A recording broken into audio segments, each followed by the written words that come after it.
এখন আবার কে ফোন দিল দেখি। হ্যালো,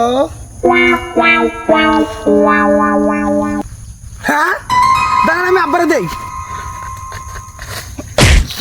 আব্বা আমি তো বিমানে চাকরি পেয়ে গেছি, বিমানে চাকরি পাইছি। আমি জানি তুই একদিন আমার মুখ উজ্জ্বল করবি, পুলার মতন কাজ করছ।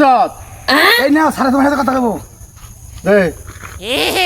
হ্যালো, হ্যাঁ হ্যালো, হ্যাঁ আপনার ছেলে তো বিমানে এয়ারপোর্টে চাকরি পেয়েছে।